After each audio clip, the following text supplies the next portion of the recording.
Today's mission is all about escalation, meaning that it's all about the single thing that most guys do wrong. All right? So I'm going to give you 2 levels of this mission. I'm going to give you a verbal escalation level and then a physical escalation level. And actually, I recommend that if you're more new to game, you do the physical escalation level. If you're more experienced in game, you've gotten more results, then maybe you do the verbal escalation. I'm going to explain both. The key thing with both is that it be incremental, okay? Most guys, what they do is they don't escalate, and then they escalate in the biggest way possible. And it's very jarring for the girl, and they tend to get a lot of rejection on it. Or certain guys just don't escalate at all, which means they have no chance of succeeding, okay?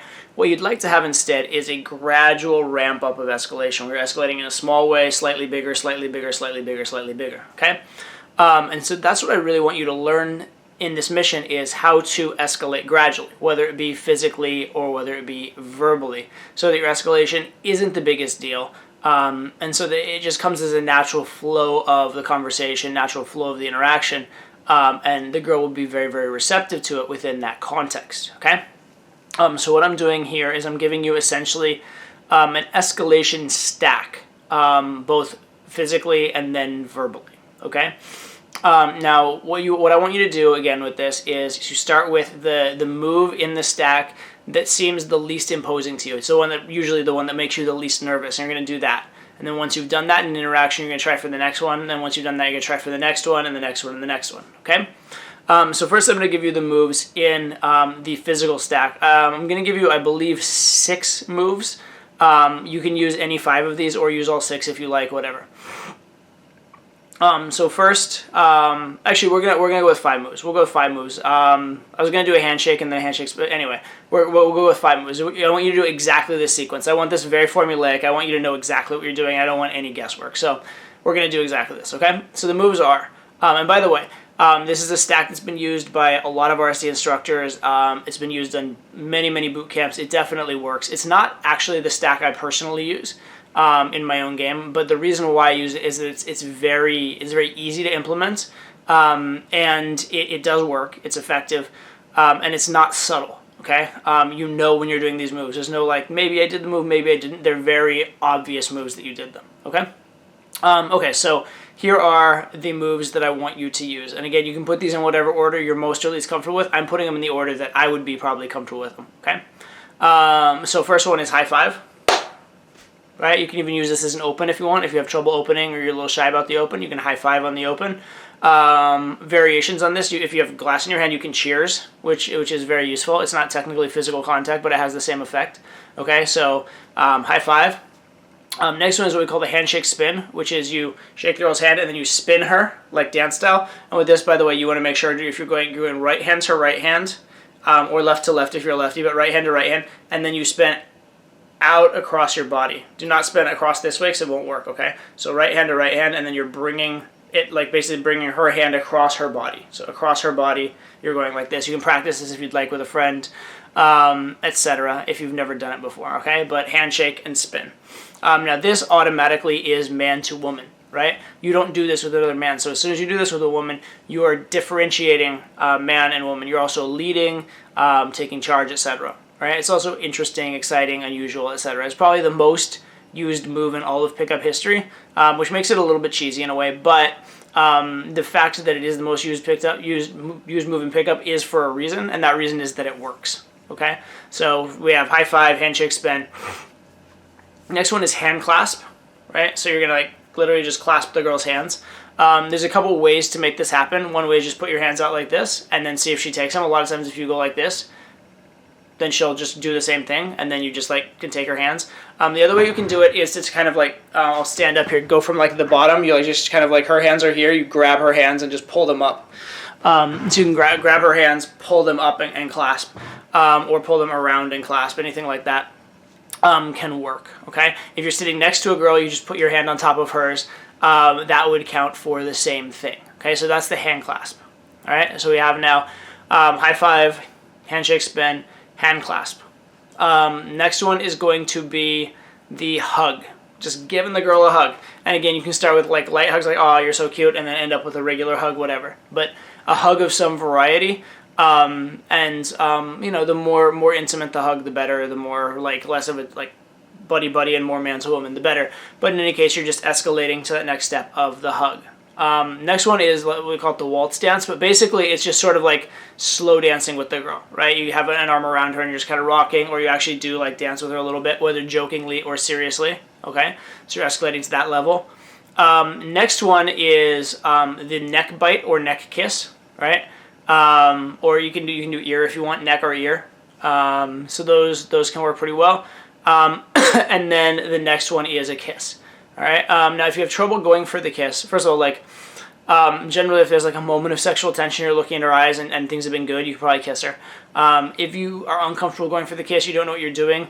There are a few kind of gimmicky ways that you can go for the kiss, which I don't love as much. But if you're truly nervous and truly not going to do it any other way, there are different ways. One way is to verbalize it, which is just be like, I'm trying so hard not to kiss you right now. And then if she responds positively, you can kiss her. If she responds non-negatively, then at least you have the assertion that the information that you can kiss her later, right? So that's one way. I don't like it's a little more blatant. If as far as like if you're really good at kissing already, but if you're nervous about kissing, by all means, I'm trying so hard not to kiss you right now. And then read the reaction and go from there. The other one you can do sometimes, it's a little gimmicky, but it's not bad. If you get the vibe that things are really, really good, but you're just having trouble with the kiss, or she won't sit still for the kiss or something like that, but, hey, I want to show you something really cool. You trust me? Okay, cool. Close your eyes. And then she closes her eyes, and then you kiss her. And that can work as well. Okay, so those are a few gimmicky ways to get to the kiss.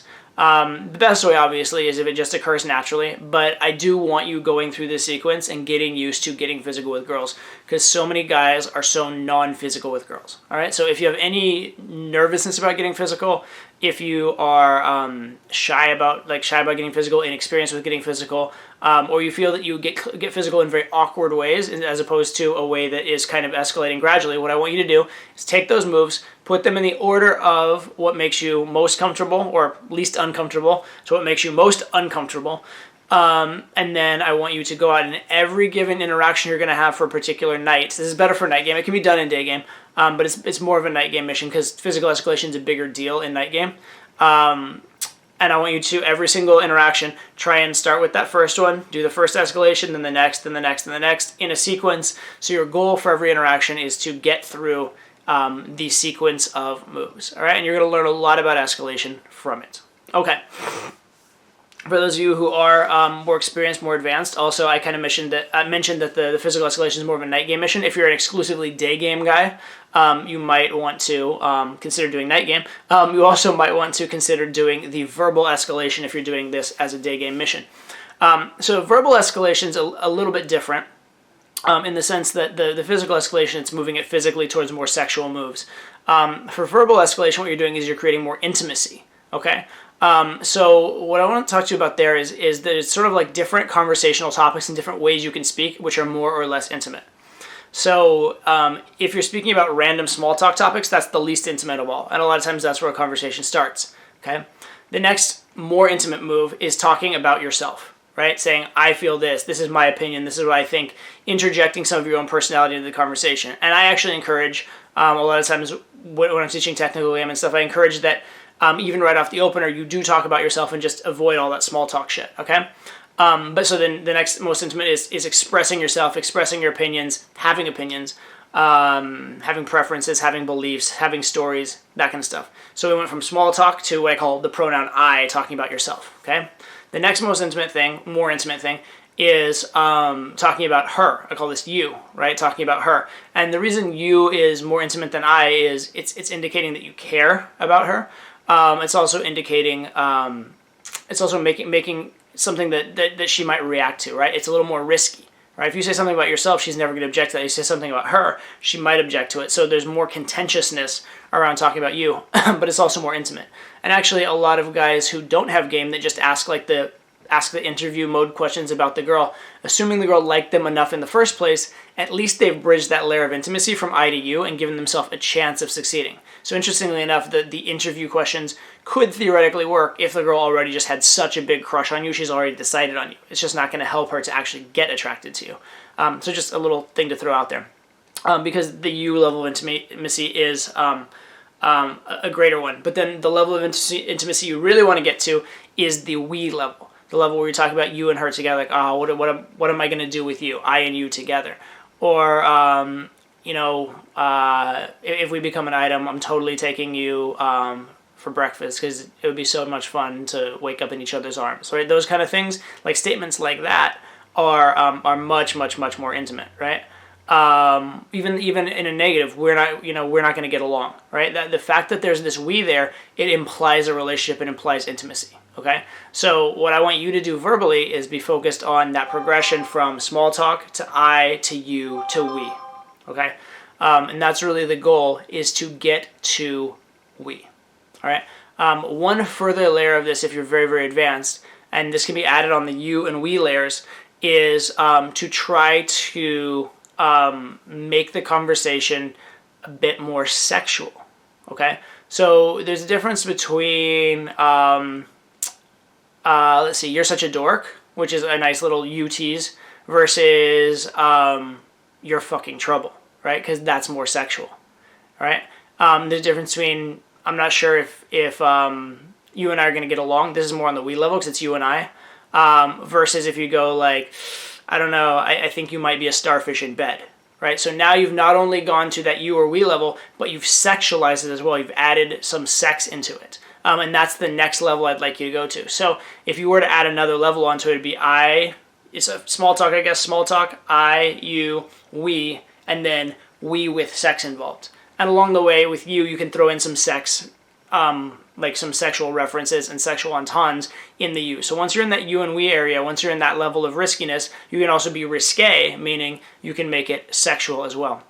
Okay, so for the more advanced guys, and I'm not going to give you necessarily specific lines for this right now, I just want you to be aware of I to you to we, okay? And that's your mission, is that your goal is to get it to we, and eventually to get it to we where there's some level of like sexual mention or sexual implication in the conversation. And like I said again, if you're doing a lot of day game, because a lot of physical escalation in day game isn't the most normal thing, then you maybe want to focus on this as well, even though it's an advanced mission. So if you're a beginner and doing day game, you have a choice to make. You can either do a little physical escalation in day game, which is good and will push your boundaries. You can do a night game, which is good and will push your boundaries. Or you can try and work on the more advanced verbal mission, which is good and will push your boundaries, okay? But regardless of which way you're going to do this, I want you to be overtly escalating in your interactions. I don't want interactions that are just sitting at one level and not going to the next, okay? So the mission, again, is escalation. You're either going to do that physical stack or do that verbal progression. And that's more of a style progression, but it's a progression from one type of communication to the next. And the key thing is that it is a progression. It's not just jumping into it. You just don't just walk over to the girl and be like, yeah, we should have that crazy sex up against the wall, and just jump into we and sexual. The girl will be like, who the fuck are you and why do I care? Similarly, most of the time, you're not going to walk right up to the girl and kiss her unless she's giving you some really positive indicators of some kind. All right, you're going to have that progression of one move to the next. So I really want you to work on that progression, work on that escalation, and then we will talk about it this Sunday.